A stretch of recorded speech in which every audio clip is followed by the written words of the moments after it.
Don't miss out on classes because there's certain exercise that you can't do, that you can't get down and up from the floor. Maybe you've got arthritis in your hands, maybe your knees hurt. But there's always modifications that you can do, or accessories that you can use to still do the exercises, to make sure you get a balanced workout, yeah, and avoid the pain and maybe the embarrassment of not being able to do it. It is important that you do work the same muscles that your instructor is teaching you to work, so that you get a balanced workout. Yeah, as an instructor, we plan the class. So if you stop doing an exercise because it doesn't feel right, it means you're not going to get a balanced workout.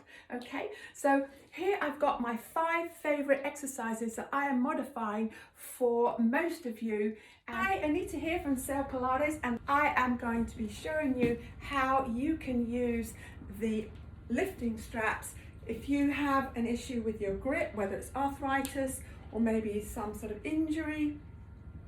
Maybe it's the wrist, you don't like the flexion or extension when we're doing perhaps push-ups or rowing. So I'm going to be showing you now today how you can use these with a lot of exercises to avoid having to grip hold of a weight or a band. Here I have an anchor, so really useful. We don't have to lie down on the floor and work against gravity. These, very simple. I'm going to put my hand through the loop, and then I'm going to, so I've got one light band here and I've just folded it in half and just loop that through, and that's ready to go on the right hand, through the left hand, just popping it through.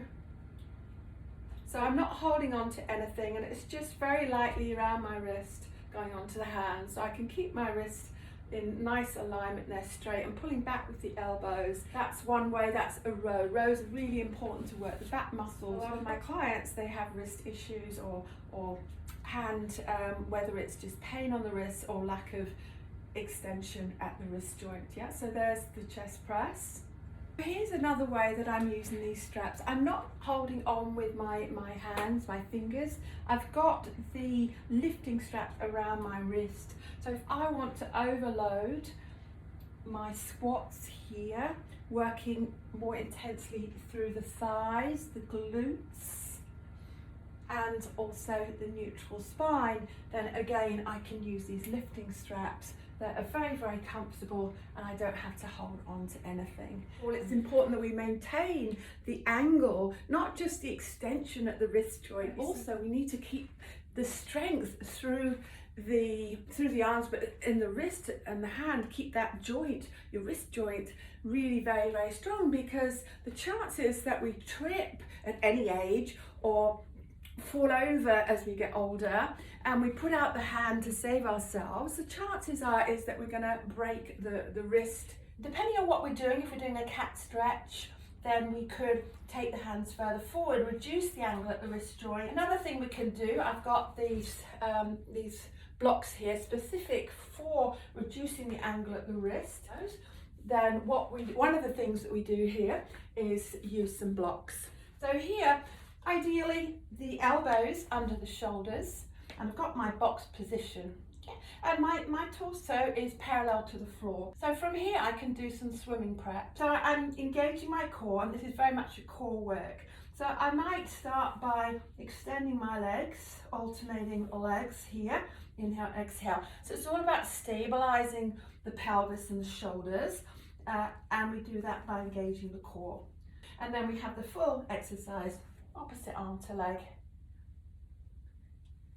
And really just as effective as doing it from the wrist, but you're not overloading the wrist, which you need to do separately. And today we're looking at alternatives to the squats, because I know some people find that it hurts their knees when they do a squat. But one of the main reasons why we do a squat is to work the gluteal muscles. Let's have a look at some options here.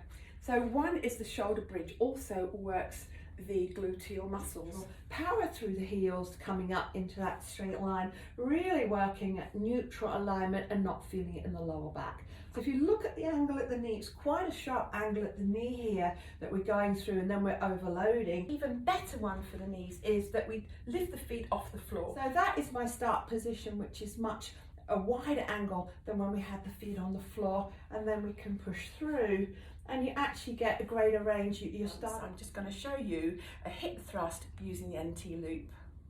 So the hip thrust is primarily strengthening up the gluteal muscles, like the squat, but you minimise the movement at the knee joints. I'm hinging at the hip and then I'm pressing through and squeezing the glutes. And today we're looking at how to help us to do lunges. Lunges are a part of life.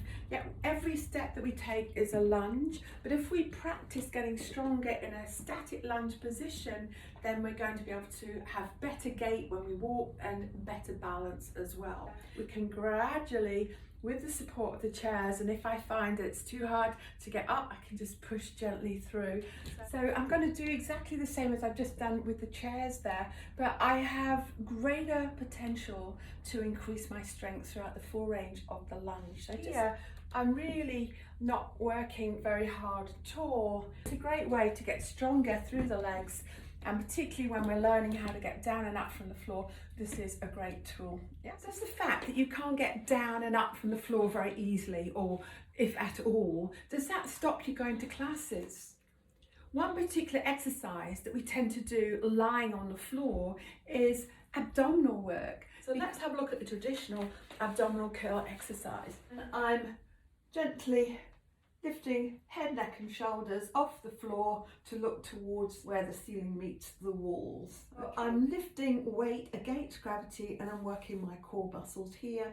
It's not very functional to strengthen our core while we're lying on the floor. We want to have a strong core while we're upright. So one of my favourite ways and the most functional way to work your core abdominal muscles, is with a door anchor and a band. Exactly the same movement as I was just doing on the floor, but instead of using gravity, I use a door anchor and bands.